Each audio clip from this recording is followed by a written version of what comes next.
Good evening, ladies and gentlemen. For you, those viewing, and those of you that are in the council chamber, I'd like to welcome you all to the St. Charles County Council meeting of February 12, 2018. This evening, we have Greg Cranston from Lifespring Church to lead us in our invocation.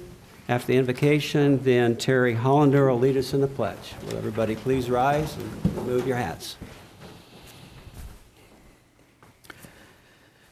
Our Heavenly Father, maker of heaven and earth, who desires to lead us in your truth and in your righteousness, would you lead us tonight? I want to ask you to bless each person here representing our government. I ask you to lead them in your ways. And as always, Lord, we ask you to bless and protect our police force, our firefighters. Lord, we thank you for strengthening them to serve us. And we pray all these things in Jesus' name. Amen. I pledge allegiance to the flag of the United States of America and to the republic for which it stands, one nation, under God, indivisible, with liberty and justice for all. Can you please call the roll? Councilmember Joe Cronin. Here. Councilmember Joe Brazel. Here. Councilmember Mike Elam. Here. Councilmember John White. Here. Councilmember Terry Hollander. Here. Councilmember Mike Klinghammer. Here. Councilmember Dave Hammond. Very good. Since we don't have any public presentations tonight, we'll move on to conditional permits. We have 14570, and since we handle conditional permits in a different way than we do regular bills, I'd like to call Robert Meyer up to be sworn in and to introduce the... He has to introduce the bill as usual. Oh, you introduced the bill first. I need to introduce the bill first. Bill number 4570, requested by Michael Hurlburt, sponsored by Joe Brazel, an ordinance granting conditional use permit CUP 17-14 for 1, a winery, and 2, buildings, structures, or open spaces for conducting weddings and/or wedding receptions or other private parties to Defiance Ridge Vineyards, LLC, property owners, and Charles Galantine, applicant. As I said, since we handle these type of bills differently than other bills, I'll ask Robert Meyer to come up to be sworn in. Sure. And to introduce the presenter of the bill and explain what the planning and zoning did. Certainly. Do you solemnly swear that you will tell the truth, the whole truth, and nothing but the truth, so help you God? I do. Hi, my name is Robert Myers. I'm the Planning and Zoning Division Director. And just a brief introduction on this application. It's a conditional use permit for 2 different conditional use permits that, as stated before. One is for a winery, and then second, it's for building structures or open spaces for conducting weddings and/or wedding receptions or other private parties. The property at 2711 South Highway 94, you may have known it from the past when it was called Wine Country Gardens. And Wine Country Gardens has been operating as a nursery and a restaurant for many years. In fact, years ago, they've received 3 different conditional use permits. One was for a winery. That use was never established, but years ago, they were issued a conditional use permit for a winery. So that conditional use permit is now void. Also, they have a conditional use permit for a nursery. It's no longer being used for a nursery according to the applicants. And third, they have a conditional use permit for a restaurant. So the application is to establish a winery within an existing building on site. In fact, the applicants are indicating that they don't plan to make any changes to footprint of the property, no changes to buildings or structures. They want to put a winery in an existing building. While they're at that, doing so, we advised them that it may be a good idea to also proceed with applying for a conditional use permit to hold these outdoor parties or receptions, gatherings, I should say, because the existing restaurant has had these indoor events for years. But over time, their business plan has changed such that they're also holding outdoor events as well. So since the county council enacted this sort of use, the outdoor use, as a conditional use permit several months ago, we thought it wise that they go ahead and handle everything all at one time. The property is 42 acres, and one thing stood out in terms of public comment at the Planning and Zoning Commission hearing that came from several neighbors that said they could already hear events taking place on the property now, and they had some concerns about sound. So the Planning and Zoning Commission dealt with that by providing a condition in the bill that's before you that would not allow these outdoor events to take place within 200 feet of the property boundaries, and also to limit the hours of operation for these outdoor events between 11 a.m. and 11 p.m. And so that's the way they're recommending that it be dealt with. The Planning and Zoning Commission, after concluding the public hearing, recommended 8 in favor and none against the approval of both conditional use permits with the conditions that are in the bill that's before you now. Does the council have any questions of P&Z staff? Seeing none. I'd like to introduce, if I may, the applicants and the applicant's attorney, which includes Chuck Gillentine with Defiance Ridge Vineyards. And also, I'm sorry. Drew Weber. You could introduce yourself. Drew Weber, obviously. If you'd like to make any sort of presentation or statement, now is the time you can do so. Sorry, Drew. They have to, will you please be sworn in? Do you solemnly swear that you will tell the truth, the whole truth, and nothing but the truth, so help you God? I do.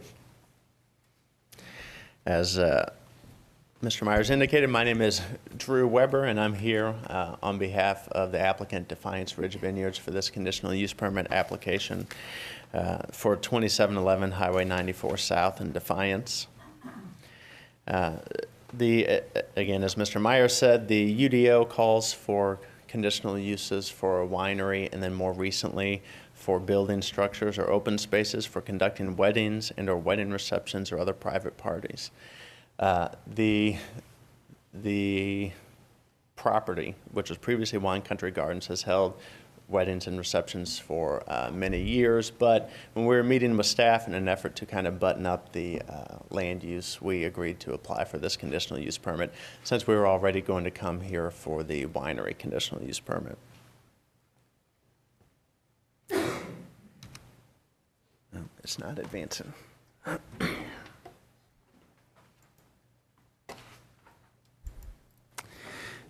For a little bit of history, Defiance Ridge Vineyards just recently purchased the property, and Defiance Ridge Vineyards is going to keep operating the restaurant. There's grapes that are already grown on the property, and so that'll continue, and special events will continue to be held on the property. The only change is that wine will actually be made on the property. Now, if you ask a lot of people whether Wine Country Gardens was an actual winery, most people assumed it was anyways, so most people won't even realize this is a change. But that is really the only change in use that's going to occur, is that grapes will be pressed and fermented on the property. And you can see the picture here is really where the concentration of action happens on the property. That main building is where the banquet center and restaurant is. Again, there's going to be no change to the footprint. You know, there's some changes inside, painting, things like that, but no change to the building footprint. The outdoor patio area you see there on the left side of the picture has a gazebo where bands and other live music currently operate in conjunction with the restaurant use during the day on the weekends, and then also in conjunction with special events for wedding receptions, things like that. That's where the music would take place. And then the outdoor patio area there is for patrons to enjoy, again, both in conjunction with the current restaurant use and for special events. Here on this picture, you can see the building circled in red is where the wine production will occur. It's on the back side of the property, which is the western edge of the property, and near some of the parking areas. Again, it's an existing building. There will be no change to the footprint. It'll just now be used for winemaking. And in accordance with the UDO requires at least 50% of the grapes used to be grown in St. Charles County. And so Defiance Ridge Vineyards is going to meet and undoubtedly exceed that requirement. And then wines produced on and off property will be sold at Defiance Ridge Vineyards. Now, at the Planning and Zoning Commission hearing, there was some discussion about the condition of the property and whether dust emanates from the property or noise goes out of the property. So for those of you who aren't familiar and who haven't been there, I wanted to kind of take you on a virtual tour. This is a pretty large property. It's over 40 acres. The main building and outdoor seating area are in the center of the property, or maybe slightly to the south, the center of the property. The rest of it is taken up by vineyard. You see here a pond, there's walking trails, and just big green space. Here are some pictures of some of the walking trails and seating areas along those trails and around the main pond on the property. As you can see, it's a very green, gardened and manicured space, and there are not much of the space is taken up by buildings or gravel areas, only that's necessary to get around the property. Here's a picture of the existing vineyard. This is looking out from the outdoor seating area. The vineyard lies to the east of the main building, so that's between the main building and Highway 94. Then, this is the northern portion of the property. There are some residences who are located to the north of the property who at the Planning and Zoning Commission hearing talked about dust emanating from the property. Also here are the only gravel areas that are close to those residences. So you can see there's a small walking trail that's on the bottom portion of the picture. And then kind of in the middle of the picture, you see there's kind of a small vehicular access path. There's basically a big gravel loop along the northern portion of the property that you can drive along, but most people walk along. So that road is not central to any access to anything on the property. It really is just taking the scenic route. So there's not a whole lot of traffic on there. So there is not a whole lot of dust that emanates from there. Now this is the country, so in rural areas there does tend to be more dust just generally. But we don't think this is a significant cause of dust. And in fact, what we think is more likely is there is an excavation operation that's adjacent to these residences. As you can see there in the top left corner, that's a relatively large gravel and dirt parking area where there's large farm equipment and excavators and other trucks that come and go through that property, which we think may be the source of dust that the residences are concerned about. But either way, we do not think it's coming from the Defiance Ridge Vineyards property due to the distance and then the relative size of the gravel areas between the properties. Now, the outdoor event space that we've been talking about is located again to the east of the main building. So here's a close-up in the top left of the gazebo, where again live music or DJs are playing from during special events, or if there's a wedding held on the property, the wedding takes place in the gazebo. There's seating areas adjacent to the gazebo, and then the patio. There's a couple sections of patio areas that kind of connect to the gazebo area. Wine Country Gardens held events in this area for years, and so Defiance Ridge Vineyards plans to continue to do that. There really isn't going to be any change in operation of special events. I mean, it's going to be your normal weddings, class reunions, bridal showers, things like that. The what do you want to call it? The geography of the area, we think, also mitigates some of the concerns about noise escaping the property. At the Planning and Zoning Commission meeting, there were some speakers that talked about concerns with noise from the special events. So, as you can see here, the closest that residences come to the main building on the property is about 1,000 feet. The northern residence is about 1,000 feet from the nearest corner of the main building, and the closest residence on the south is about 1,100 feet away. So that means the residences are even further from the outdoor music, which takes place on the patio area. So I looked at some of the other wineries in the area too to see what the prevailing distance is between wineries and residences in St. Charles County. This is, I'm not sure how to pronounce it, I think it's Noble Ice Vineyards, which is approximately 1,100 feet from the two nearest residences, which is roughly on track with Defiance Ridge Vineyards. Here on the top picture, you have Balducci Vineyards, which is about 900 feet from the closest residence and about 1,000 feet from the second closest residence. Then on the bottom picture is Yellow Farmhouse Winery, which is about 300 feet from the nearest residential structure, which is about a third the distance that Defiance Ridge Vineyards is from the nearest residences. Lastly, Sugar Creek Winery, the left picture, one of their main buildings is only 125 feet from a residential structure across the road. And then Chandler Hill Winery is between 450 and 600 feet from multiple residences.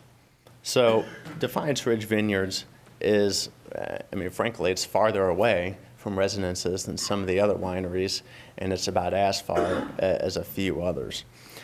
However, the Planning and Zoning Commission asked that no outdoor music be held within 200 feet of the boundary lines. That's fine with Defiance Ridge Vineyards.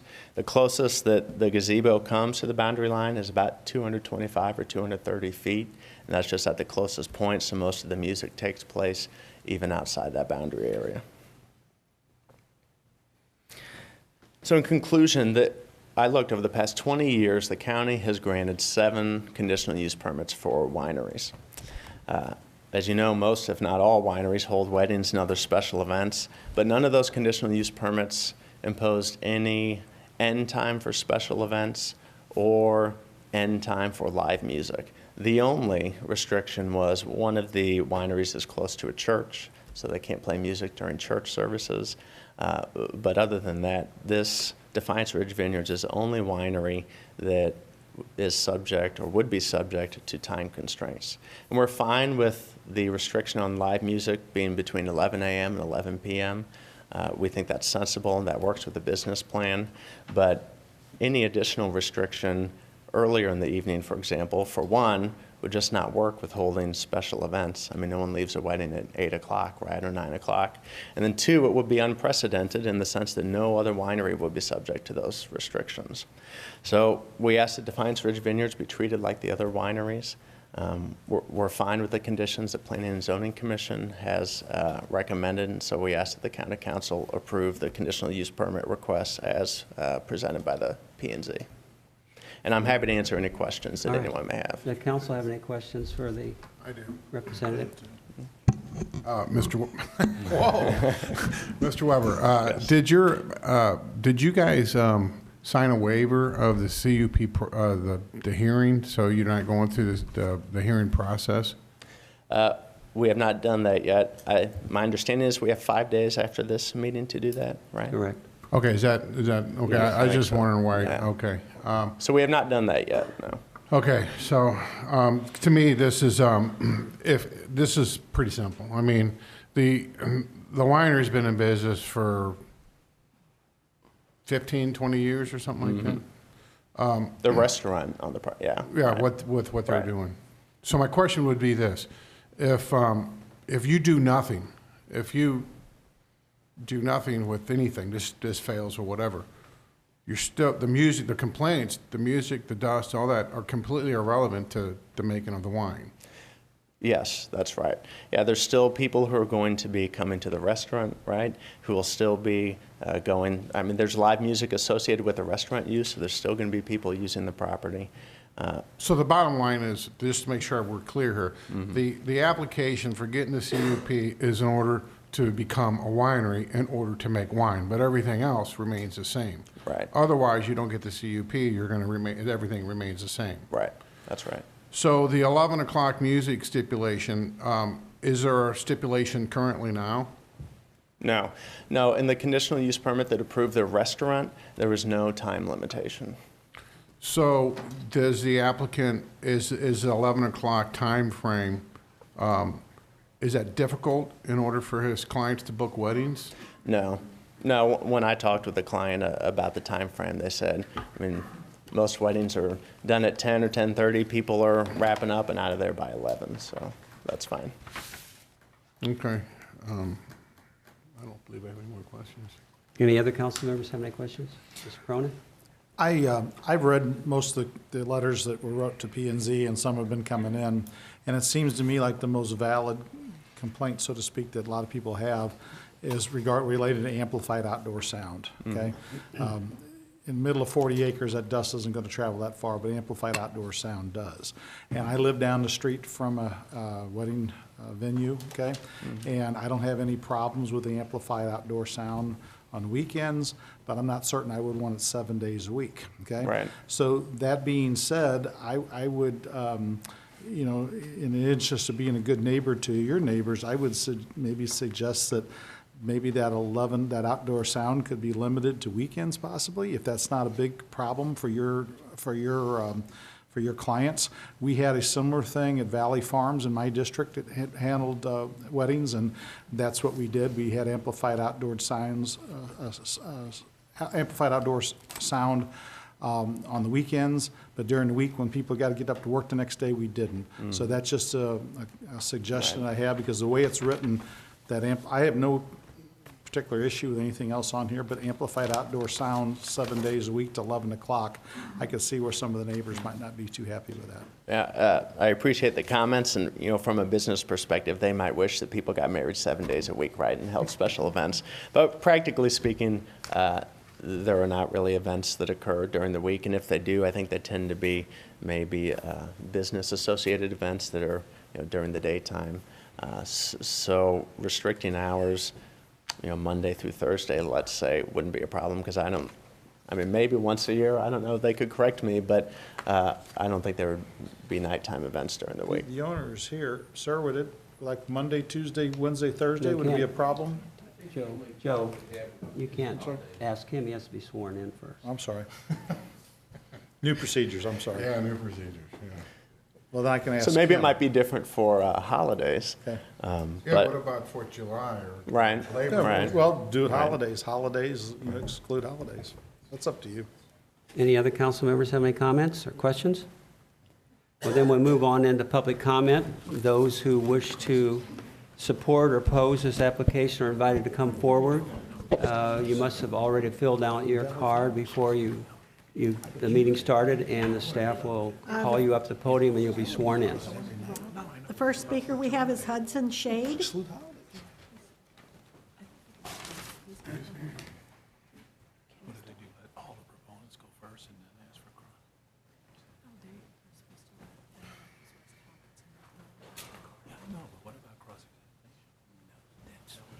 Sir, you'll be sworn in. Do you solemnly swear that you will tell the truth, the whole truth, and nothing but the truth, so help you God? I do. So I live on 2670 South Highway 94, right on Highway 94. While the tourist industry is great for the county, it presents a lot of hardships for those who live right on Highway 94. We've had people trespass, drive in our front yard, spill out to clean themselves up from having too much to drink. When we called law enforcement, mainly they argued with us as to whether it was their jurisdiction or wanted to know what they were supposed to do about it. So we started putting, barricading our driveway. Every time we leave, every time we come in, we have to move and reset that. Let's see, we found luminaries on our property during red flag conditions. We can only assume that they came from some sort of special event. The only two places that hold special events near us are Chandler Hill and Wine Country Gardens. Let's see, when my wife and I moved there, we had bought the property from my parents' estate. My mother's family had owned the property since the 1830s. Wine Country Gardens, I believe at that time, it was 2005, was just beginning with music and entertainment. Before that, they sold perennial plants. We didn't realize that we had a ability to complain as long as they weren't violating any laws. It did present a hardship on us, though. Additionally, we just went through a property tax increase to increase the taxes for the Augusta Volunteer Fire Department. The fire department is very active throughout the summer months because of careless drivers who are participating in the tourist industry. Given all that, the hardships, we do not oppose the winery itself. We just want the hours limited on the special events to 9 p.m. Because even though the music stops at 11, the partiers are still getting on the road doing burnouts, honking their horns, and they go right by our house. So I don't think it's much to ask to limit it to 9 p.m. Like I said, the winery, no issue. Other wineries, I cruised through their websites. They made no mention of when their special events were to end. All of them said that they closed. I think the latest one was 6. One music event was 9. Additionally, the other wineries that the representative listed as to the proximity of the nearest building, the representative didn't speak to how those buildings were there, who owned them, who occupied them. I know that for Sugar Creek, it was originally started by the Wistman family. They were farmers. They started the vineyard, and that vineyard was placed right by their residence. They sold the property, so they knew what they were getting into when they sold the winery, because they had started it.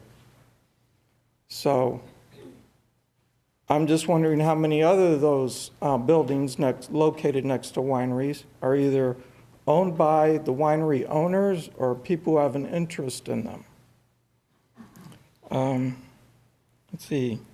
That's basically what I want to say. Does anyone have any questions? Yeah. Does the staff have any questions? Does the council have any questions? Does the applicant have any questions? May I ask a question?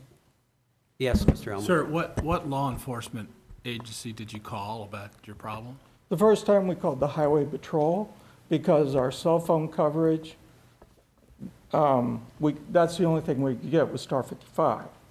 The next time it was a sheriff's office. The sheriff's office, St. Charles County Sheriff's Office? Yes, sir. And they claimed that someone else had jurisdiction? No, the Highway Patrol claimed Highway they had, Patrol someone else did. had Okay. jurisdiction Thank you. until they were told that we lived right on 94. Thank you for your testimony, sir. You're welcome. The next speaker, Renee Snyder-Rena.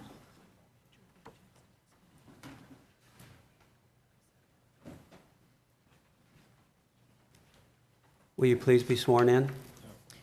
Do you solemnly swear that you will tell the truth, the whole truth, and nothing but the truth, so help you God? I do.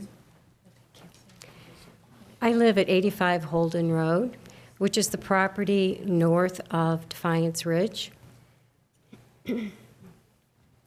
I have a question. I'm a little bit confused about the site plan review requirements.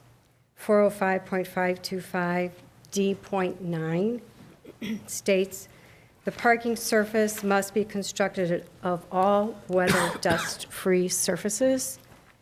If 5 or more parking spaces are required under the applied regulations, the parking spaces must be paved and striped. At the Planning and Zoning meeting, I believe Mr. Myers, the director of P&Z, brought up the paving requirements at the meeting. So I have a question about that. The P&Z number 4 recommendations at the January 17th meeting also stated that the gravel driveways and lots had to be 6 inches. And I recall that Defiance Ridge asked if that could be waived. So I have a question about that. And maybe Mr. Myers can correct me. Mr. Klinghammer was there also, I believe. But my understanding is that because of the dust-free surface requirement, that is required as part of the site plan. So question I have is, will there be a site plan? The dust is a problem at our house. We have to keep the windows closed. We have to clean the outside of our house and the windows and the siding because of the dust. I know that Mr. Weber mentioned that that shouldn't be a problem, but that drive is directly along the property line, and we have a lot of dust. There is an excavating company, Howell Excavating Company, that is across from Holden Road. As far as I know, they don't do any excavating. It is an excavating company. They have a lot of trucks, but I don't see them or hear them doing any excavating. So I know that the dust comes from the lot, the parking lot, and the drive. So we would like to see that paved, or 6 inches of gravel.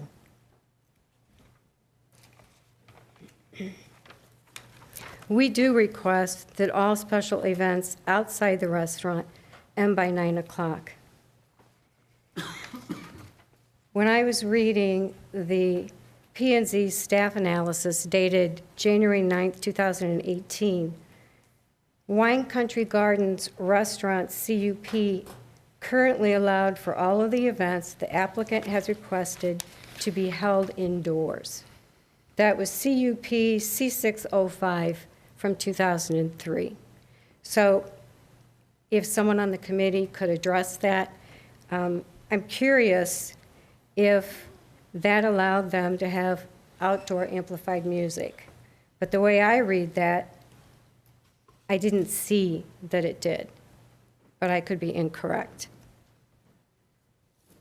So we would like amplified music to be contained inside the restaurant because we do hear the music and we do have to shut our windows. The Unified Development Ordinance states, the conditional use will not be injurious to the use and enjoyment of other property in the immediate vicinity for the purposes already permitted or to the aesthetic and/or scenic values of the vicinity. The conditional use permit shall not substantially diminish and impair property values within the neighborhood. We would like all events with amplified music to remain inside the restaurant. At the P&Z meeting on January 17th, there were several members, and Mr. Klinghammer, I believe, also said that new venues have been told that music needs to be inside and we need stated guidelines. But Mr. Klinghammer can address that because maybe I didn't recollect that correctly.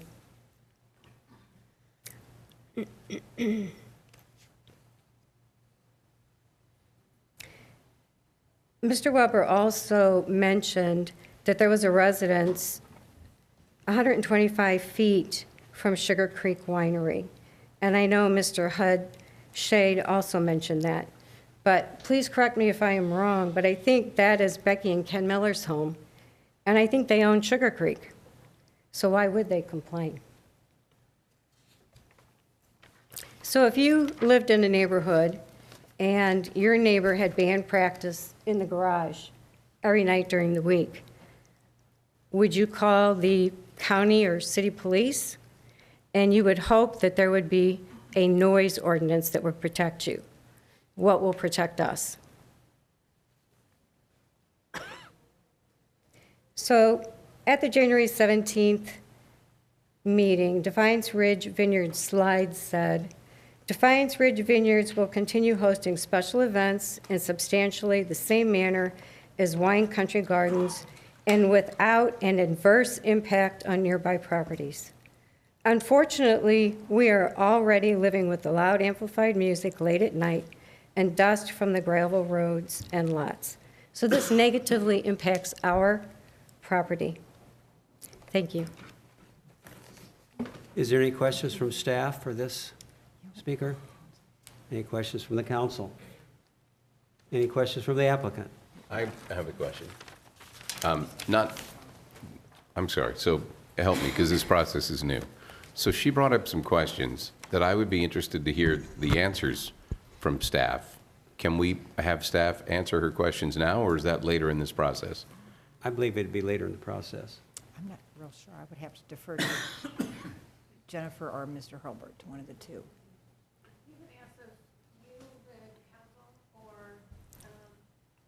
Why don't you just restate the questions, and then we're asking the question. She just fed it to you. I don't know that I can remember all three of the questions that she asked, so Well, I asked about dust control in the site plan, and... So I know what- paving. Pardon me? Paving Paving. and striping is one. 6-inch gravel is two. There was a third question. Well, per the CUP 2003 C605, per the staff analysis dated January 9, 2018, it said the restaurant CUP currently allows for all of the events the applicant has requested to be held indoors. Right, okay, So why suddenly is it okay for it to be outdoors? very well. Those Thank are, I you. think, were my three questions. I agree, thank you. Thank you. Robert? Because I get to ask a question of staff now, correct? Yes. Joanne has this look of, no, Mike, but thank you. Mr. Chairman, you might remind Robert that he's still under oath. Mr. Rupp, you are still under oath.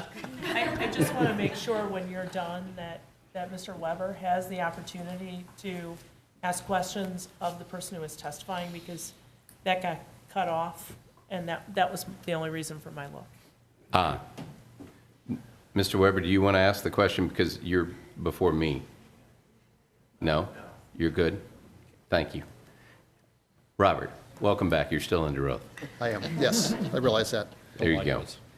And I appreciate everyone working with us because this is a new process for us too. So if it looks disjointed, that's why. We only do this every now and then. So in looking at her questions that she brought up, Right. what was it that you brought up at Planning and Zoning again about the paving restrictions and the striping? One of the commissioners specifically asked about gravel surfaces and whether or not they had to be specifically 6 inches deep. And because the applicants are proposing to use the property as is, the existing parking, existing driveways, et cetera. And I answered that question in that the county ordinances require that the default is that all new driveways and parking surfaces be paved. All new? Yes. Okay. But that applicants, through the site plan approval process, can request a waiver for a dust-free surface of at least 6 inches in depth. So in the past, waiver had been granted for this property for the parking lot. Now, normally, when a waiver is granted for a dust-free surface, there's some means or measures to control dust. For instance, applying calcium chloride, sprinkling oil or other means in order to control dust. So first, I think I would go back and I'll look at past approvals and see if there was anything on the site plan that dealt with dust control. But I would say that this is an issue to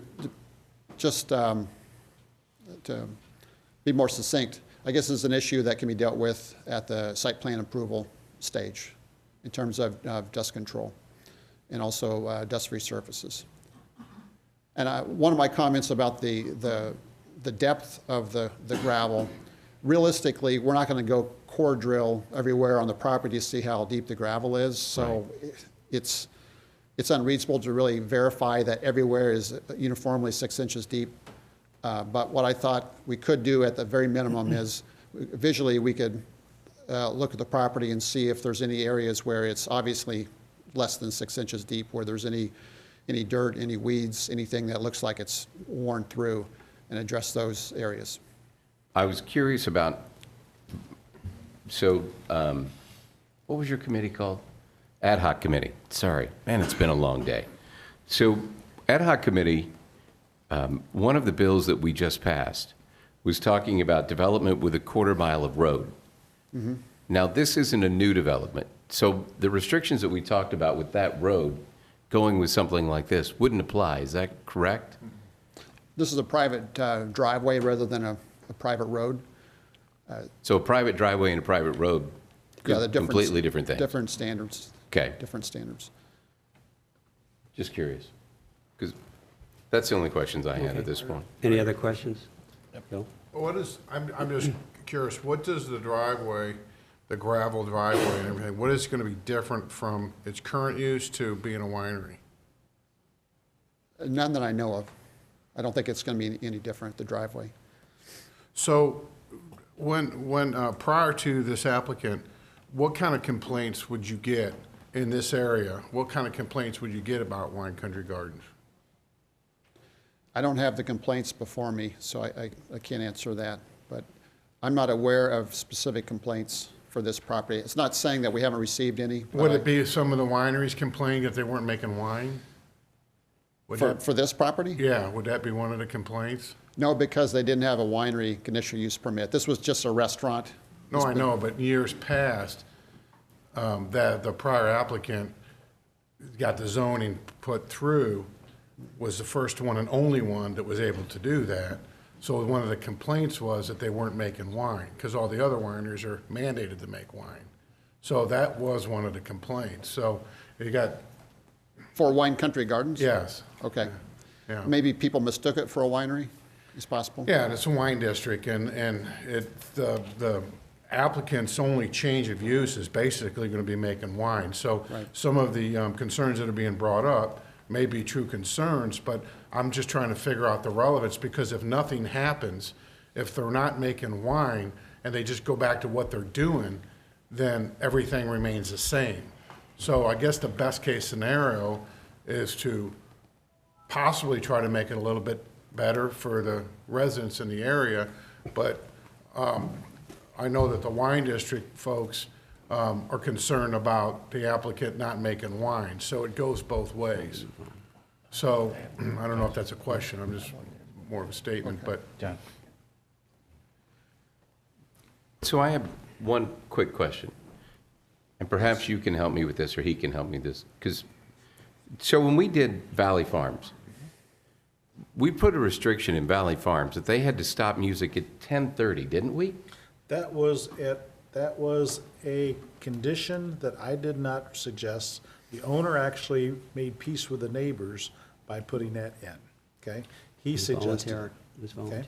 Yeah, I was just curious, because it was it's a random time. So and- I was just trying to figure out, where did we come up with that? Because I couldn't remember where He that came- one came from. He came up with that, he only wanted it for weekends, okay?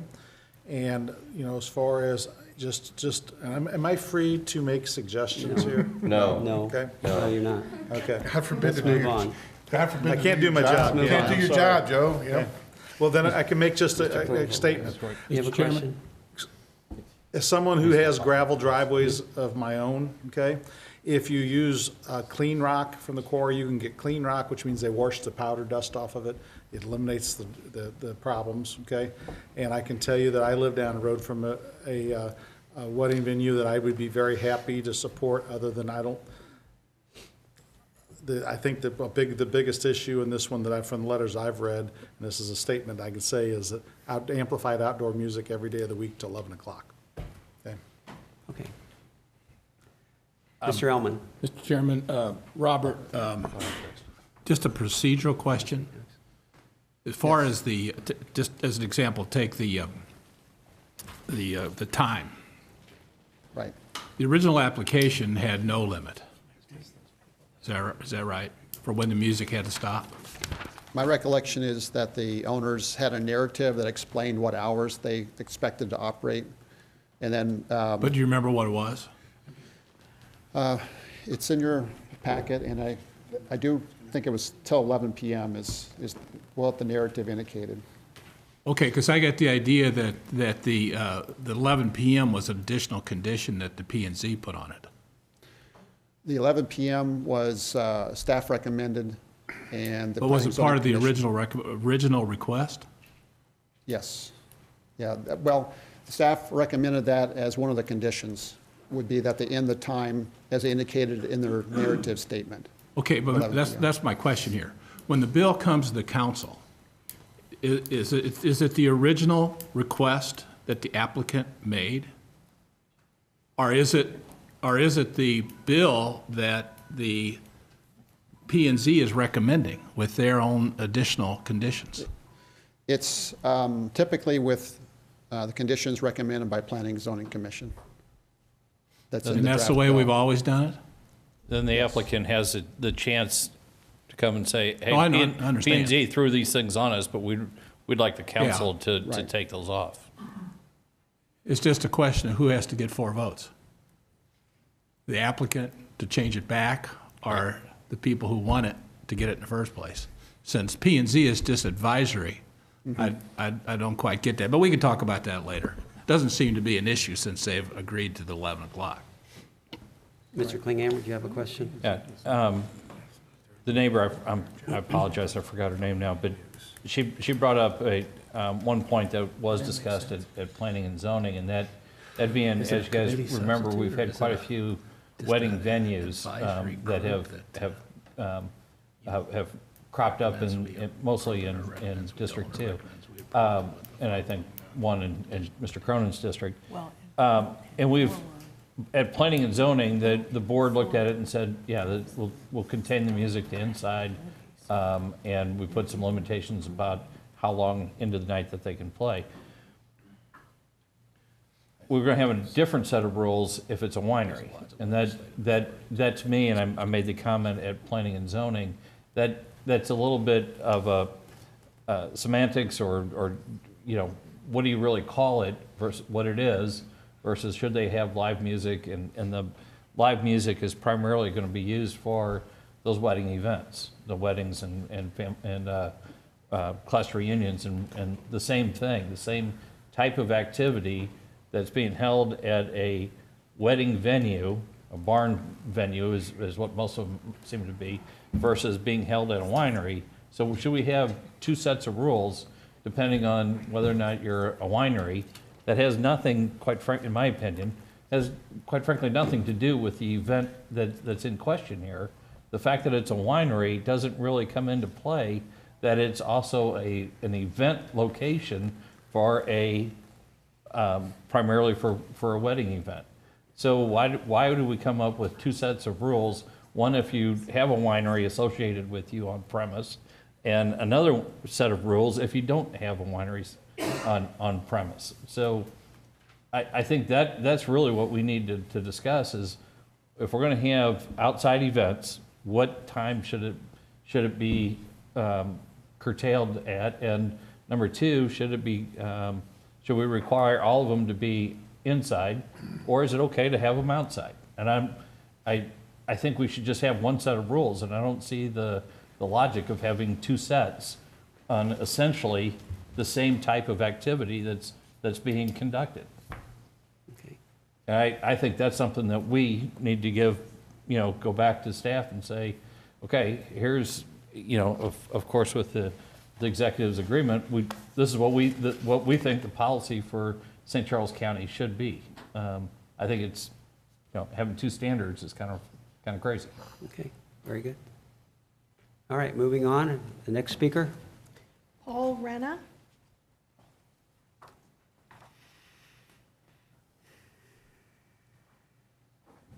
I meant to mention before, we'd prefer you try to keep it to 3 minutes if you can, so please be sworn in.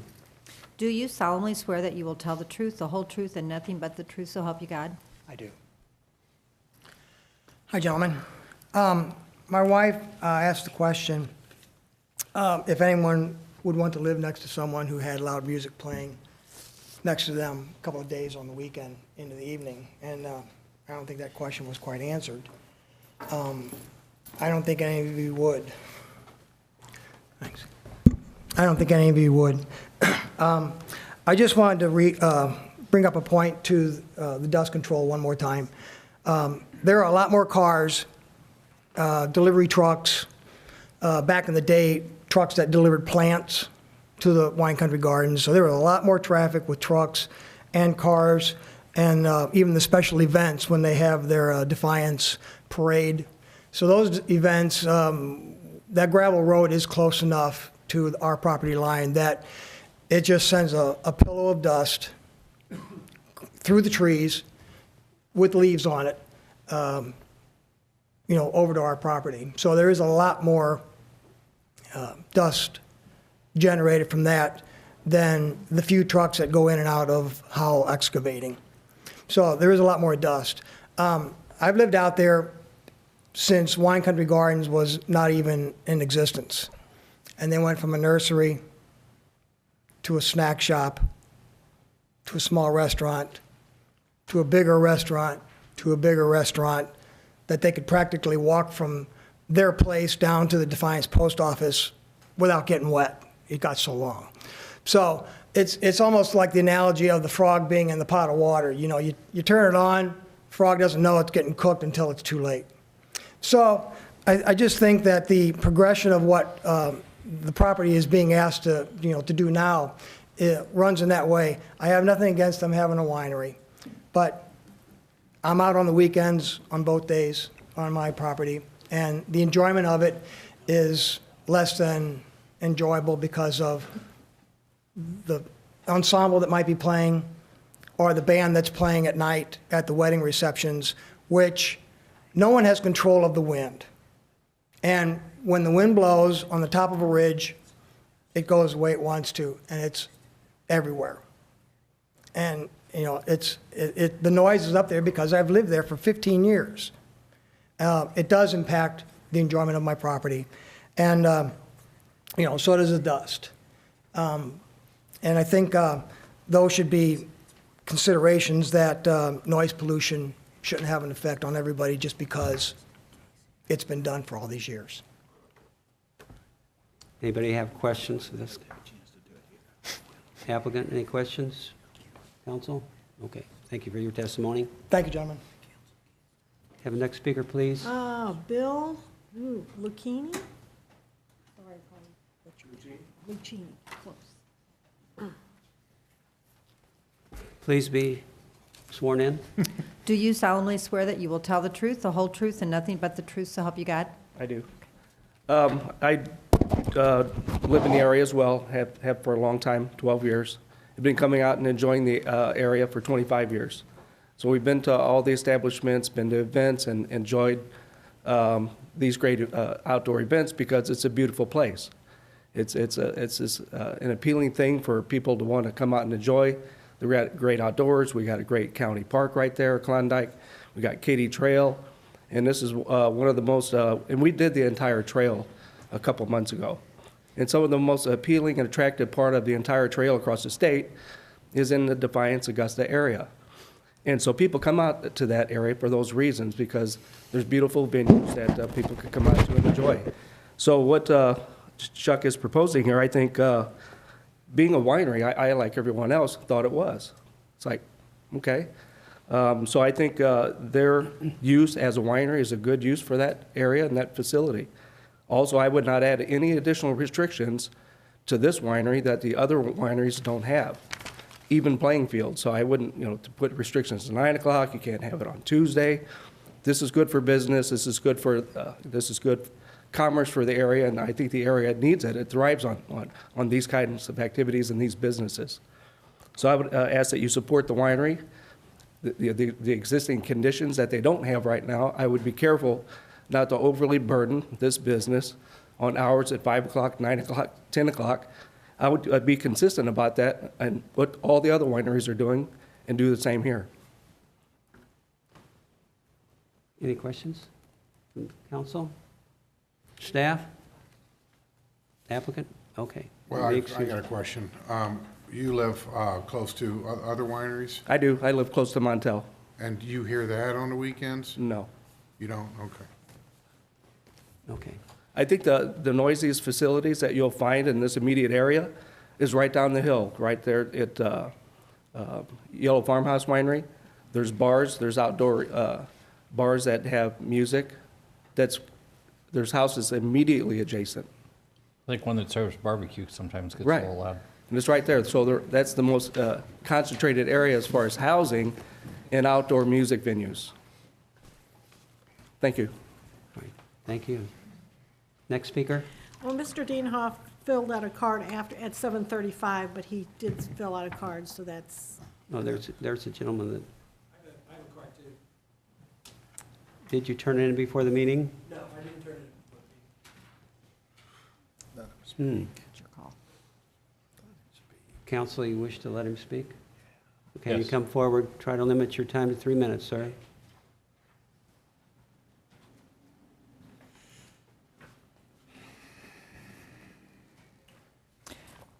Do you solemnly swear that you will tell the truth, the whole truth, and nothing but the truth, so help you God? I do.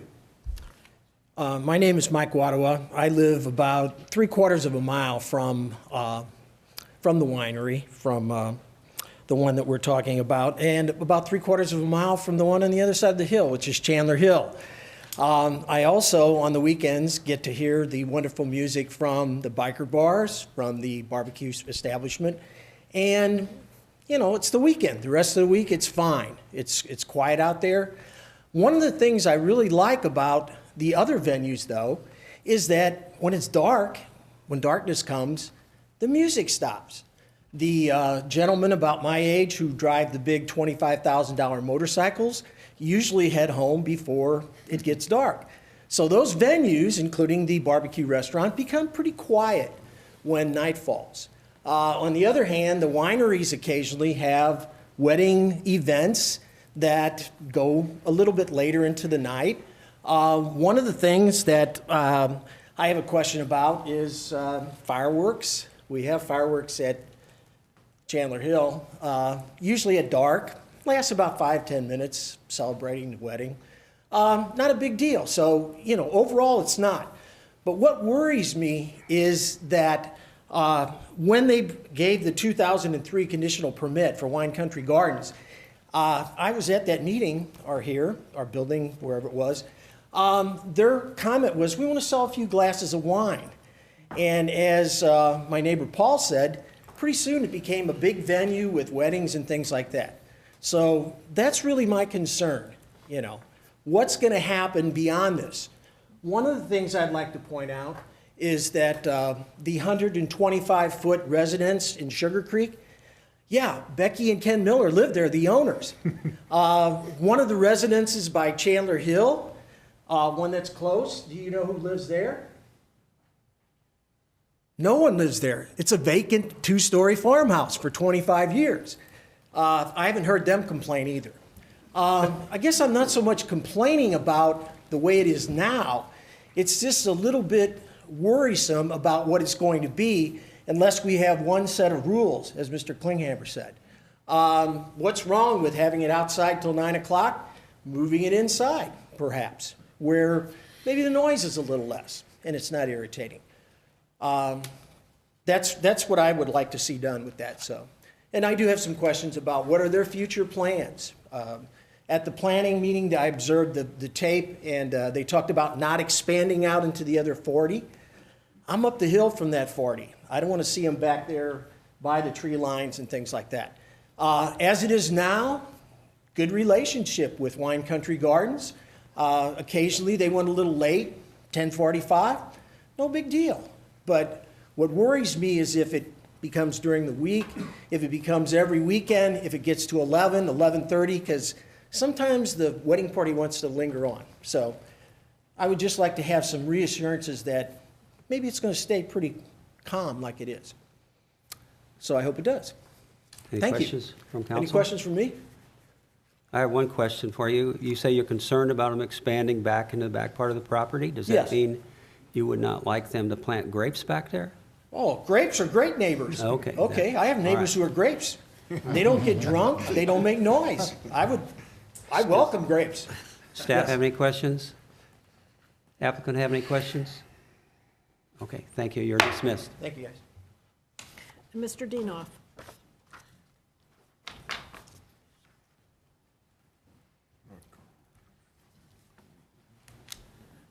Please be sworn in.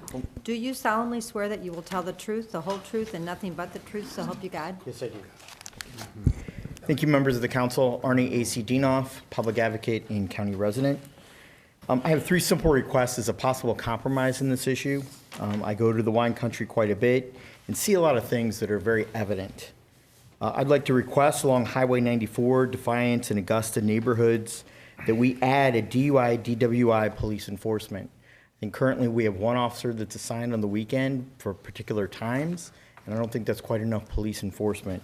So I'd make a request to the police chief that we need some real police enforcement, particularly in the areas of DUI, DWI enforcement.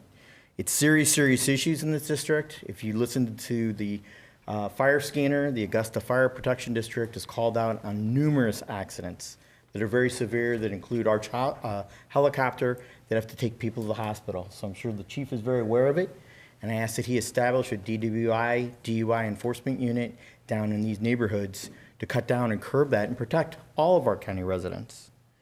The second item is there should be a security requirement that if the venue has over a minimum amount of guests, I'd have to leave that up to staff because I don't know particular what that amount might be, that they have to hire either a security officer or an off-duty officer sanctioned by the St. Charles County Police Department. And the third item is in the sense of compromise. If there are noise concerns of the neighbors, which is a very legitimate concern, that the applicant install 2 decibel meters that are accessible to both the county police and the code enforcement officers to verify if the decibel, the band, or the noise is above the county limits, which I think is, I'm not sure what the county code is, probably 65 decibels or less.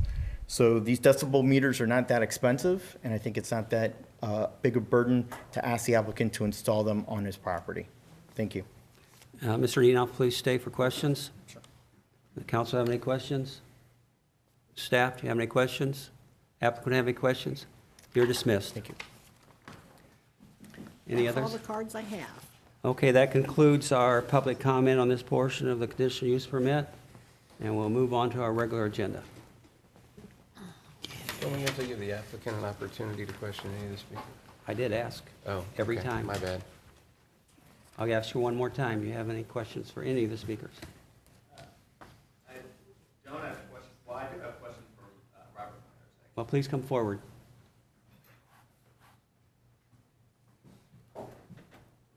And remember, you're still sworn in.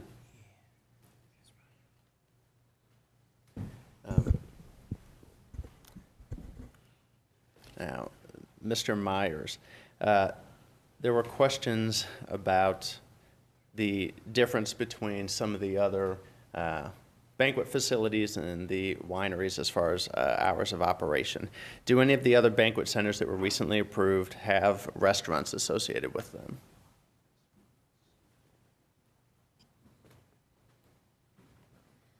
Should I stand over here? Restaurants associated with them, no, I don't recall any restaurants associated with the conditional use permits.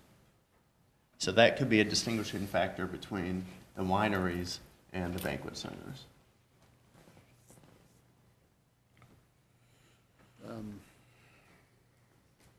I'm not sure what the question is, I'm sorry. Well, so from a planning perspective, would having separate ending times for outdoor music for facilities that have restaurants maybe make sense, be a good measure of distinguishment between facilities that have restaurants and banquet centers that do not have restaurants?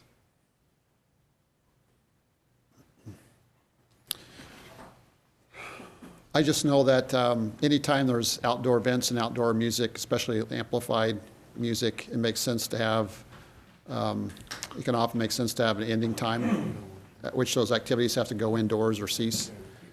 But I'm not sure necessarily whether they're tied to a restaurant or some other land use, so it makes that much of a difference. Do the restaurants that have outdoor music in Defiance, do they have ending times for outdoor music, do you know? There's some restaurants and bars located in Defiance that are commercially zoned, and so they don't have ending times, no. Okay. All right. Those are my only questions. Do I get a rebuttal time frame or just the ability to ask questions? You have the time to ask questions. But not the time to just make general statements, I guess is my question. I don't believe so. Okay. All right, that's fine.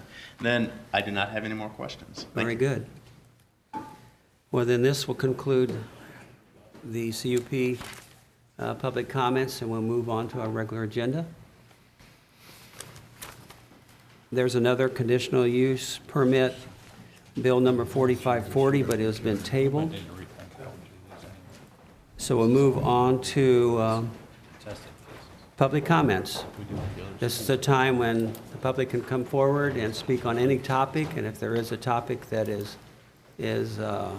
pertinent to our agenda, then we request them to speak only for 3 minutes, and we go back and forth pro and con. So if there are any speakers for public comments. Brad Goss.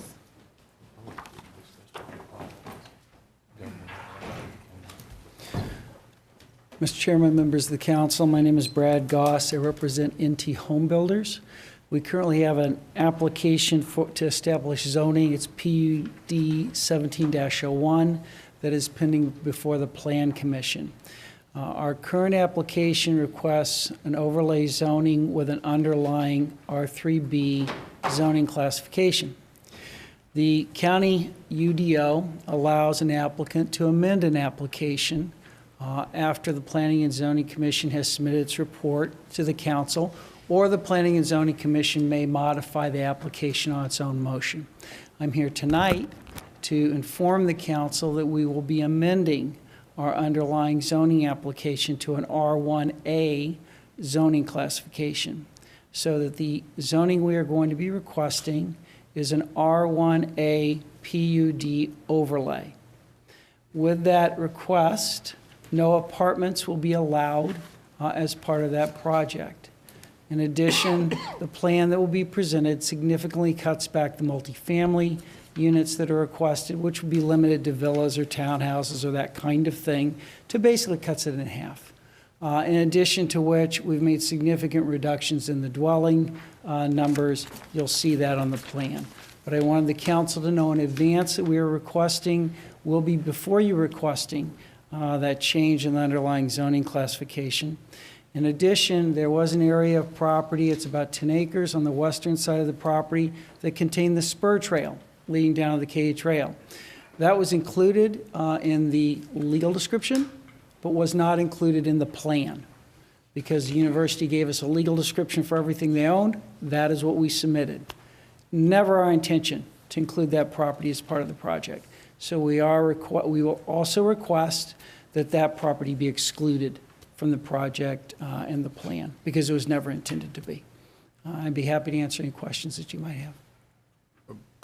Mr. Chairman, I'd like to suspend the rules for questions for this process. Does that require a motion or just It a? requires a second. I'll second the motion. Does the council concur? Yes. Aye. All right. This would go to Mr. Hazewood. This is kind of a new process or new thing before. So, Keith, can you give us a little insight? Is there any action required from us, or what do we do, or do we ask questions, or at this time, or what? There's really nothing for you to do, although I would say, well, you've got the attorney for the applicant, and you've got the director of community development and the director of planning and zoning. We might want to figure out, do we expect them to turn in an amended application that reflects this change in the underlying zoning, or will a letter from the attorneys for both the NT Home Builders and the university suffice, as opposed to actually amending the application document itself? So if he's asking for council permission or whatever to make change the request, is that not right? Well, he's not, Brett, well, what I understood you to say is you're going to make this request at P&Z on February the 21st. Right. Technically, what 405, 525 requires is that we can make this request after the Planning and Zoning Commission submits its report to you. So our request would tag along with the report, and then it would be officially before you. Or the Planning and Zoning Commission may make this recommendation and modification as part of their own proceedings. I'm doing this tonight because I want you to know we're going to do it. There's been a lot of misinformation about what this project is intended to be. It has never intended to be an apartment project. It is never intended to be a big multifamily project. So really, all I'm trying to do is clarify things and get this zoning aligned up with more of the project that we intend, and I didn't want you to be surprised. So tonight, no, there's nothing you need to do. However, depending on what the Planning and Zoning Commission does, I may be coming to you and asking you for those amendments, or they may incorporate them into their report. Question? No, that's it, right, Keith? Right. Mr. Cronin? Am I free to speak, Mr. Counselor? Yeah, you're back to your standard public comment at this So point. really- We are dealing with, You can't really, we're doing regular comments, public comments, so we really can't ask. No, we you suspend suspended the the rules. rules, so he can ask questions. Okay. Yeah. Okay. From your statement, I would think this project is much more palatable to the neighbors. I think that's a fair statement, okay? Because you're basically decreasing the density, there's no apartments, there's no spur trail, whatever. That being said, did not two cities file remonstrances on this? Didn't Weldon Springs Heights file on this? Okay? And if that's true, which I think is, have you relayed that information to those cities? Because those cities may have a different take on this project now. Okay? See what I'm saying? I have not had the opportunity to relay that to those two cities. I had, on my own volitional motion, gone to Weldon Spring and met with them initially when I heard they were thinking about a remonstrance. They said, we're not going to file a remonstrance, and because our only concern is about traffic, please look at the traffic issues. I said, we'll look at them in great detail. They asked me to look at certain intersections. I said, absolutely, we will do that. Went and met with MoDOT on the scoping study. MoDOT said, we don't care about those intersections. I said, well, Weldon Spring does. We're going to look at them. So, which we've done. Unfortunately, Weldon Spring did not come back and talk to me and simply file the remonstrance. I will circle back with them and give them the information about this part of the project. Hopefully, it will make them feel differently about the project, and also give them the traffic information. Is it just the Heights, or is it Weldon Springs and the Heights? I don't know if the Heights has filed a remonstrance. They may have. I do know that Weldon Spring has. Okay. The Weldon Spring Heights one has not been shared with me if they had done it. That would be a question for... But I'm happy to sit down and meet with either body. You have not?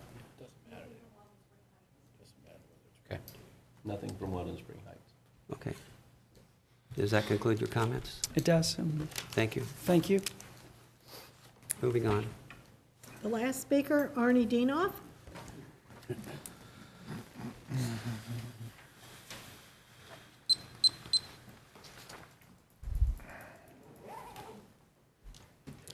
Thank you very much, Mr. Chairman, members of the council. Arnie A.C. Dienoff, public advocate and county resident. About 5 things I'd like to go through real fast. On the agenda, bill number 4569, community block grant program. Every municipality within our county is part of the county centralized community block grant program, except the last holdout is the city of O'Fallon. I'm not exactly understanding why county officials in O'Fallon can't come to some type of compromise here, but it would save administrative fees. It would go to help people that are underfunded and under income. With the consolidation, it would save at least $60,000 of funds. So I would encourage the county to have one county development block grant fund administered by the county. The second thing is integrity of our elections. I've made 4 requests to the county election authority along with the county councilor, and they're coming back holding the information as hostage with unlawful research fees. These documents have already been prepared and sent to the vendor, Henry Atkins, and they've already been prepared in PFD format. All the work's been done and over with. We have an issue here, a malicious violation of state law and the disregard for honesty in the election authority.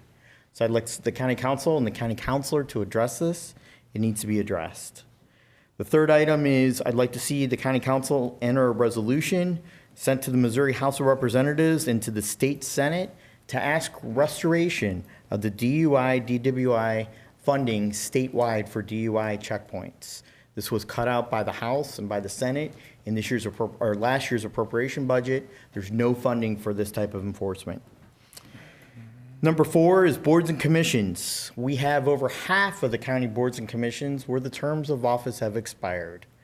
As we all know, I've asked and stepped up and asked the county executive to be appointed to one of these positions, but many of them have been numerously expired, and I have a problem with that in cognizance and leadership of county government. And the last thing is that the county council in December raised your salary $3,000 at the last minute, and there's real serious concerns of medical insurance. My council member from District 1 spends over $25,000 in medical benefits in addition to his current $15,000 salary. This is a part-time job. We're supposed to be helping our 425,000 residents and not making a profit because we can't afford our own medical insurance on our own accord. I don't think it's fair to pay part-time elected officials medical insurance benefits. And I want to inform the public that beginning at the County Election Authority on Tuesday, February 27th at 8 a.m., a filing of $50 for County Council Districts 1, 3, 5, and 7 will be up for election, along with the County Executive, County Prosecuting Attorney, Collector of Revenue, Elections Authority Director, Recorder of Deeds, Assessor, and the County Sheriff. If anybody would like more information, you can contact me at 314-440-9000. Thank you, Mr. Chairman. Thank you, Mr. Dienoff. Any others? That concludes our public comments, and we'll move on to the county executive for an oral report. Do you have one, sir? Hey, Mr. Chairman, I'd like to waive my time to Bob Stir. Good evening, Council. As we discussed during the budget process, as we would get additional sales tax information in the future, we told you that we would be making those reports to you. And so this is the first of those reports to let you know how we finished up the calendar year 2017. Little good news, bad news, I guess is the way to put it. Good news being that in December, we saw a significant increase over December of 2016 in our collections. So at the time we were doing the budget, the last data that we had, we were slightly below 0.5% ahead of 2016. And at that time, we revised our budget projections for the 2018 budget that would include how we finished up 2017. And we forecasted a 1% increase in sales tax revenues for 2017 over 2016. December came along and treated us nicely in that respect, and we actually finished up 2017 with being 1.66% ahead of 2016, which is about 2/3 of 1% better than what we actually wound up budgeting. The bad news of that is that at the beginning of 2017, when we set the 2017 budget a little over a year ago, we were estimating that with the rollback and repeal of the sales tax holiday included in our assumptions for the 2017 budget, we were actually projecting a year ago that we would have a rise of 3.26%. So in the end, we hit about half of what we budgeted a year ago, but in putting the 2018 budget together, we actually wound up slightly ahead of that projection by about 2/3 of 1%. I also want to give you an update on the use tax. For the parks. You know, a big component of that is the use tax that's been generated by Amazon. We started receiving payments from Amazon's voluntary payments to the state of Missouri in February of 2017. So at the end of 2017, we collected 11 months, or we will collect 11 months. We've collected 10 so far of additional use tax. Our use tax for the Parks Department is up 12.56% over 2016. And about 2.5% of that is true growth with in-county type of activities, and the remainder, on nearly 10% of that, is attributable to the new revenue stream that we have temporarily with Amazon, which accounted for about 10% of that growth factor. So going forward, we projected in 2018 that our sales tax revenues will be 1.25% ahead of 2017, and we're hopeful that we hit that mark. The one thing that we do continue to see is our rate of increase in sales tax revenues is decreasing from year to year. In 2014, our sales tax went up by 7.41%. In 2015, our sales tax went up 5.21%. In 2016, our sales tax went up by 3.81%. And for this past year, we're up 1.66%. Those 4 years, we've seen decreasing unemployment. We've seen increases in the rate of growth in our economy, very positive factors all the way around, yet our sales tax growth rates are continuing to drop. And as we've said and discussed many times before, we think that is still due to the fact that internet sales are taking their toll on the normal and historic profile of how our sales tax has grown in the past. So we'll continue to keep you apprised and informed as our numbers for 2018 start to roll in, and we'll get those numbers to you when we know them. But just want to answer any questions you might have at this point. Yeah. Question? Yep. I think you're absolutely correct that the number of internet sales is continuing to change, and that's going to be, I think, long and going forward. I anticipate that's going to be a trend that we continue to see. The cost of providing services to our county residents, inflationary pressures, cost of health insurance and whatnot continue to go up. So we're in a short position here of we've got revenues that aren't going up as fast as what expenses are. So do you see anything that we can do to help mitigate that differential between those two trends? The only possible thing that we have is to keep an eye on spending and make sure that we keep costs, especially in the general fund, contained as much as possible. Are you aware of any changes to the way sales taxes are collected and distributed to address internet sales, other than just the use tax, which obviously is great for our Parks Department, but it doesn't do much for the general fund? No, not at this point. There's some legislation pending. We understand that that the Supreme Court's going to hear a revisit of internet sales at that level. That's sometime out in the future. I'm not sure what the time It's frame is. scheduled for April with the decision due from the United States Supreme Court by the end of June.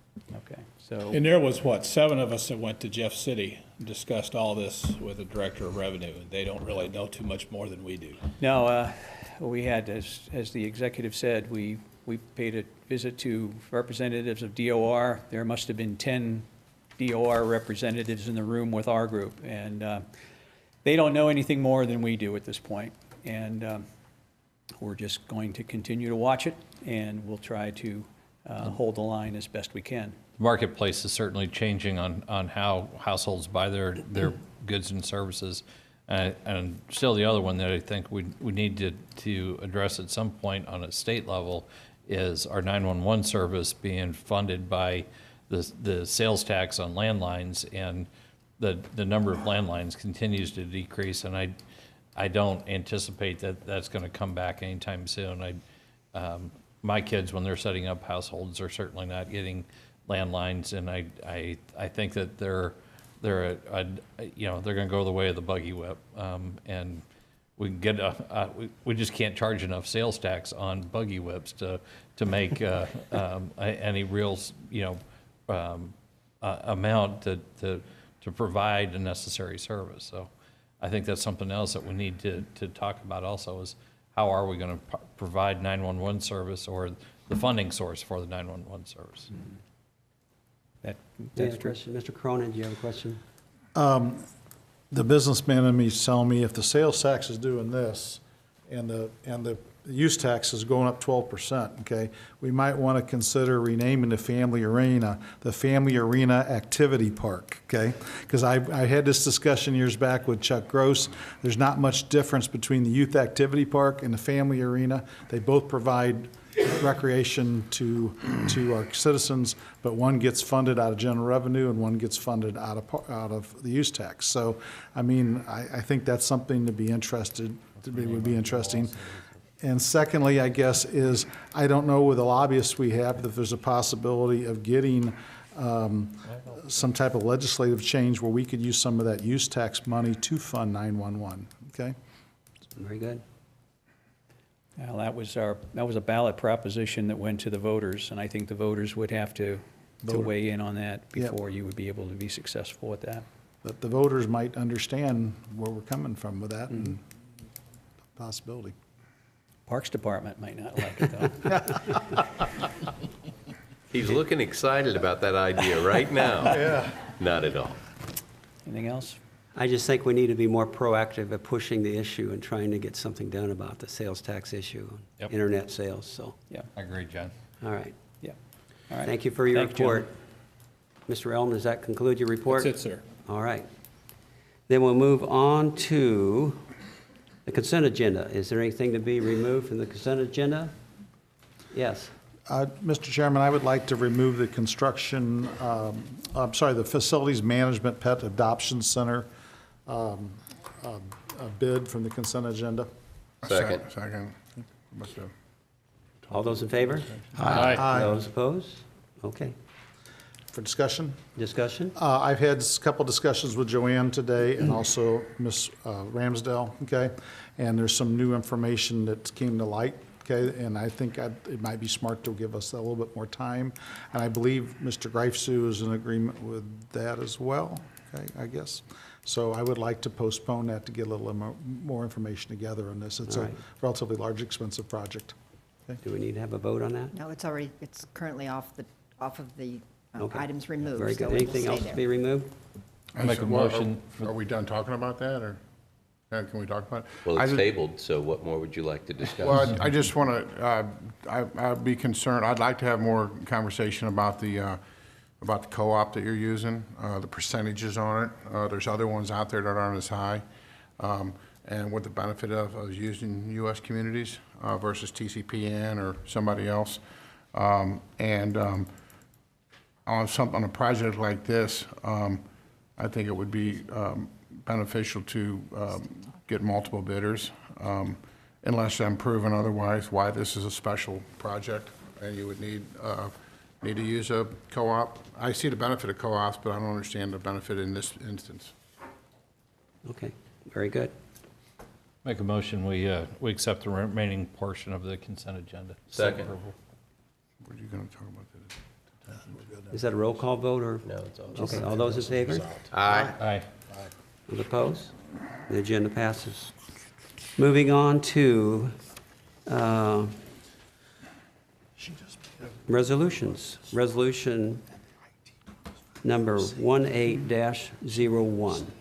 Resolution number 1801, sponsored by Joe Cronin, Mike Elam, and Terry Hollander. A resolution calling upon the United States Department of the Interior to officially change the domestic geographic name of the creek in St. Charles County, Missouri, currently designated as Tributary B, to Archer Alexander Creek. Any questions or comments on the resolution? Well, Would there like to be an explanation of the name change? Anybody wish to comment on that? Yeah, I'd be Mr. Elmer? glad to. I mean, I think the resolution itself is pretty self-explanatory, but you may have noticed this driving on Phase 3 of Page Avenue, that there's a small creek there. It's called Tributary B. And Archer Alexander was a slave in St. Charles County during the Civil War. In 1863, February, I believe, of 1863, he discovered that his master and some of his friends were plotting to blow up a bridge. He also discovered that there were guns being stored on the Campbell farm. So he informed the Union officials, but he was afraid to go back home, afraid he'd find out and what would happen. So he ran off to St. Louis. While he was in St. Louis, he met the wife of William Elliott, and she took a liking to him and brought him home. William Elliott was an abolitionist in St. Louis, later founder of Washington University. He tried to buy his freedom. He couldn't.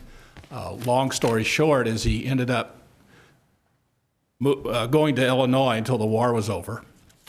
And Elliott, after the war, was on a commission to do a statute of Abraham Lincoln to recognize emancipation. And most of you have probably seen that statute where Lincoln is standing and he's helping the slave to undo the chains upon it, that he has on his ankles. And Elliot went to Italy to talk to the sculptor on the statue. And the sculptor said, well, you know, I've seen pictures of Abraham Lincoln. He said, but I've never even seen an African American. So William Elliott pulled out the picture of Archer Alexander and gave it to him. And he is the image that's on that statue along with Lincoln. The Campbell Farm, where these arms were being hidden for the Confederate sympathizers, the Campbell Farm, this tributary B runs directly through it. So I think it's an appropriate gesture, and unless somebody can come up with a better name, I like Absolutely. Archer Alexander Creek. And we've talked to Cotterville and O'Fallon, and they're presenting the same resolution. And we'll see what the federal government decides to do. Great Well, it's a story. nice way to honor him, and it's about time. Yep. Okay. Any other questions or comments? Call the roll, please. A resolution calling upon the United States Department of the Interior to officially change the domestic geographic name of the creek in St. Charles County, Missouri, currently designated as Tributary B, to Archer Alexander Creek. Councilmember Cronin? Yes. Councilmember Brazel? Yes. Councilmember Elam? Yes. Councilmember White? Yes. Councilmember Hollander? Yes. Councilmember Klinghammer? Yes. Well, that concludes the resolutions. We move on to bills for final passage. We have one bill, and it's Bill number 4569. Bill number 4569, an ordinance authorizing execution of an agreement relating to St. Charles County's Urban County Community Development Block Grant Program, or Urban County CDBG program, for years 2017 through 2019, namely subrecipient agreement between St. Charles County and the City of St. Peters for conducting city CDBG programs with 2017 federal funding. Any questions or comments from council? Seeing none? An ordinance authorizing execution of an agreement relating to St. Charles County's Urban County Community Development Block Grant Program, or Urban County CDBG program, for years 2017 through 2019, namely the subrecipient agreement between St. Charles County and the City of St. Peters for conducting city CDBG programs with 2017 federal funding. Councilmember Brazel? Yes. Councilmember Elam? Yes. Councilmember White? Yes. Councilmember Hollander? Yes. Councilmember Klinghammer? Yes. Councilmember Cronin? Yes. Well, that concludes Bill 4569 passes, and that concludes bills for final passage, and we move on to bills for introduction. Bill number 4571. Bill number 4571, requested by Bob Schnurr, sponsored by Dave Hammond, an ordinance approving an intergovernmental agreement with the Missouri Secretary of State for a grant awarded to the Election Authority and amending the 2018 budget adopted as Ordinance 17-113 by making a supplemental appropriations to the Election Authority Fund in the amount of $54,629 for an election efficiency grant to assist with election activities, systems and equipment maintenance, voting equipment purchases, maintaining voter lists, and polling place accessibility. Any questions or comments? We move on to tabled bills. Bill number 4534. Is that to be removed from the table? No action. No action. Seeing none, then we move on to announcements and miscellaneous. Does anybody have any announcements or miscellaneous? Mr. Cronin. Contrary to Mr. Dinoff's statements, okay, I've never been in a hospital for 62 years, so I'm not getting $25,000 a year worth of benefits. I think that comment belongs with Mr. Elam's new couch that he got from the council. Okay. Thank you very much. Any other announcements or comments? Seeing none, I ask for... Motion to adjourn. Second. So moved. Thank you all for coming. This concludes the county council meeting.